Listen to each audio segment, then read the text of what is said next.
Good morning, everybody. Happy Super Bowl Sunday. Got some good news on my progress for the CCW stuff. Got my 03 FFL in the mail the other day. So I'm officially a federally licensed Curio and relic collector. So that's another piece of ammo toward the proving that the CCW scheme out of Riverside County is unconstitutional, unjust, racist, biased, and they make up anything they can to deny law-abiding citizens their right to keep and bear arms in public, which is not right. I have my in-person interview coming soon, and that's going to be interesting because, like I said, I know they watch my videos, and I know that they're keeping an eye on my YouTube channel, and I'm almost certain the reason why I was denied the first time. Now check this out, okay? He brought up my YouTube channel, and he didn't like the name Dawood Shah. Oh, Dawood Shah? Oh, the lion one. Like, well, yeah, just Arabic for David. I just wanted to sound a little exotic. Like, what's so wrong about that? It's a pseudonym. Like, Mark Twain is Samuel Clemens. But, he didn't use Samuel Clemens, he used Mark Twain. So why is it okay for Mark Twain to do it and get away with it? Nobody questions him. Nobody, But let me, David, say, "Oh, I'm Dawood Shah on YouTube," and that's bad in some sort of way. I honestly think that they don't like Arabic people. They thought I was a Muslim or Jewish or something, and they straight up just didn't like that fact, or what they thought was a fact about me, which is not. I'm not religious at all. And I don't follow any organized religion. I'm just a citizen of the United States and of California who just wants to do the right thing. And according to what my local law enforcement office said was, to do the right thing, you need to apply with us. I did all that. I jumped through all the hoops. I paid my debt to society for whatever charges were dismissed against me. They didn't like that. That wasn't good enough for them. They said my criminal history and psychological history, which I have none. I've never been committed to a psychological hospital or whatever you call those dang places. Never been admitted to one of them. I never voluntarily went into one. I've never been involuntarily committed to one. I've never been on psych drugs. I've carried a gun in other states for many years with no problems whatsoever. I'm well trained in Arizona. I'm well trained in California. I've carried in Arizona, New Mexico, and Texas, and Nevada. Carried there many times for many years with no problems at all. Arizona gave me my CCW, so I have an active out-of-state CCW. I have an 03 FFL. I can pass the NICS checks and buy firearms. And I've never been committed to a mental hospital. So they're just making things up at this point. And even the attorney and the organizations that I am reaching out to help me out even said there's something wrong with your denial. There's no reason to deny you a CCW because you meet all the criteria. Not according to the Riverside County Sheriff's Department and that rude investigator who shouted at me and insulted me, telling me I would never have a CCW in Riverside County. Why? Why not? If I meet the criteria, what is it about me that they didn't like? And I honestly think it was my YouTube channel. I think that was the nail that sealed the coffin for me because I have a hobby on the internet making videos which harms nobody. I call BS on that, man. I don't think these people are fit to determine who has good moral character because, in my opinion, they don't have good moral character themselves.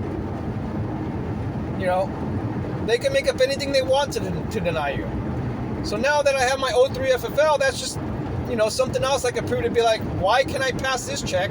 Why can I buy firearms? Why can I get a CCW in Arizona, but not with you? Because they're still holding on to Gavin Newsom's little plan to keep people unarmed. People keep telling me, well, Sheriff Chad Bianco's very pro-Second Amendment. I beg to differ. He's given out 37,000 permits since he's been sheriff.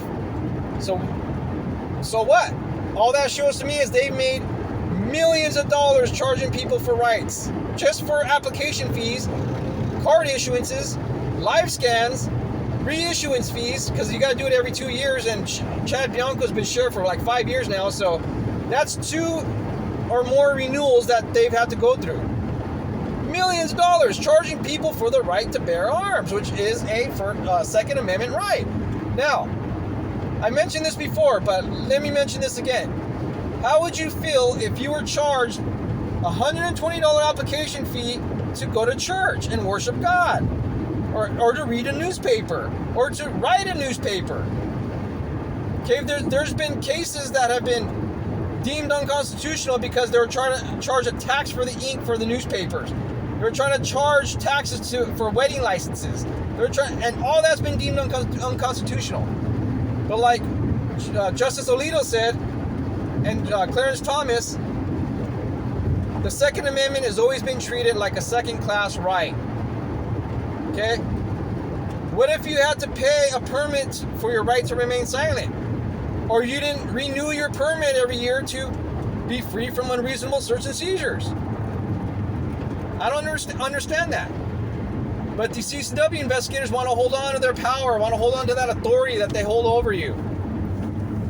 And I applied to be a Riverside County Sheriff's Deputy. I tried. And a lot of people told me that, David, you won't make it as a cop. Former cops and current cops told me straight up, David, you might want to think about that because you're too good of a person. You know, like, I don't see you screwing someone over and ruining their lives just to get a pat on the ass from your coworkers. You're the type of person who would actually fight for someone's right. You would be the one to tell the other officer that's abusing the citizen to stop. And they will weed you out, and they will bully you, and they will push you out of the force because they don't like people like you. I thought it was an insult. I thought they were trying to dissuade me from being a deputy, but no, I come to find out, like, they're right. And I don't have it in me to do anything like that. After I witnessed how I was treated by that CCW investigator, supposed to be the guy who runs the whole unit, and you know what they say, shit rolls downhill. I'm glad I'm not working with people like that. I'm glad I kept my current career. I'm glad I progressed in my current career. And hell, I probably make more money than I ever would being a deputy in the first place without doing corrupt, illegal things like charging people for CCWs. I talked to a trainer the other day when I was volunteering for the CRPA. Not the other day. This is probably a couple months ago. It was actually at the San Bernardino gun show.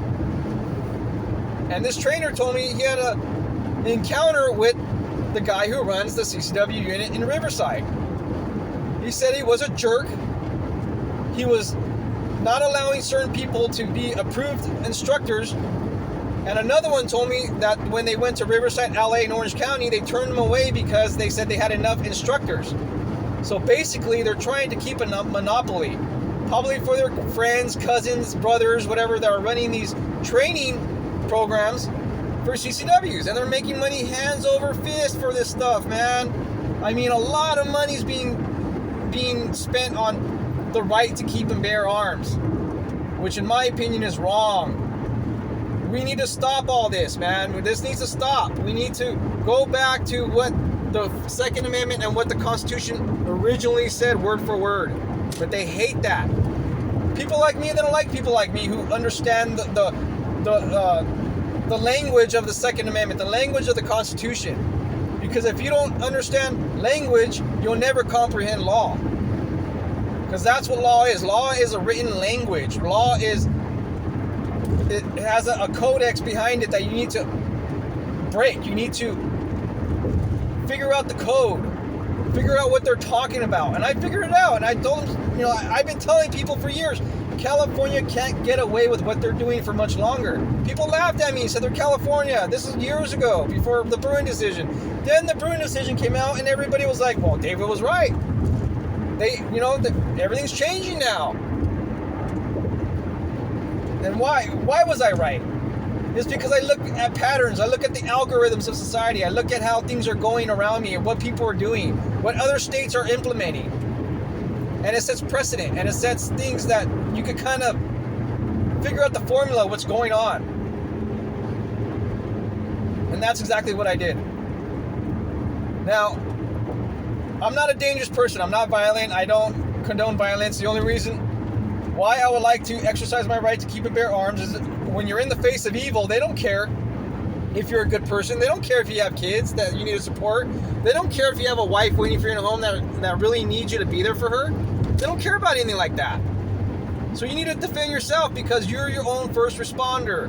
The cops do not have an obligation to protect you, and that's federal precedent that's been set in SCOTUS.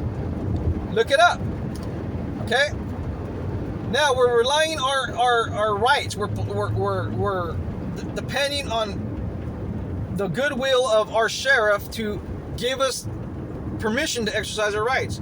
But yet the sheriff is over there bowing to BLM and showing them more respect for these organizations that are been proven to be frauds, and a lot of people are being sued and convicted for the things that they've done through this organization.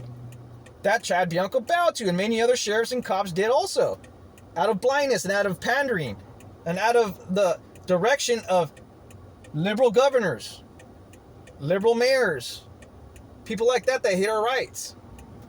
They absolutely hate our rights. They hate people who exercise their rights. Just look at all these auditors. I used to think auditors were frauds. I used to think that they were just trying to cause problems for cops and other things and citizens. But no, I come to realize that, dude, they are the real, true front line for defending our rights. I witnessed 80-year-old men getting tased and telling the cops, please don't do that to me. I have heart problems. They didn't care. They tased them. I've seen 70-year-old women getting beat down by cops because of an ego trip or she was a danger. How could a 70-year-old woman be a danger to somebody with a gun and weapons and pepper spray and tasers? I don't understand that. I've seen a woman get yanked out of her motel room because they went to the wrong room and she just wanted to put some pants on. They yanked her out with no pants. These are the people we're relying on giving us permission to exercise our rights. I think it's preposterous. I think it's BS. But what do you people think? I'll keep you updated on my journey for a CCW appeal, and I already know it's going to be interesting. Just know that I'm not a violent person. I don't hate cops. I just hate bad people. Okay? I love the person, but I hate their actions, and that's how I've always lived my life. Okay, when people screwed me over and they did me wrong, I still told them I loved them. I still told them, that, we could be friends. We could be good after this. But no, they don't want that. So I'll keep you updated on this journey because I got a few things I got to handle through this journey and see, what's going on here. So I'll keep you updated. No big deal, okay? Talk to you later, peeps, and be safe out there. There's going to be a lot of people drinking and stuff and partying because of Super Bowl. So keep your eyes open and be safe out there because, it's going to be dangerous on the roads later on. Take care, peeps.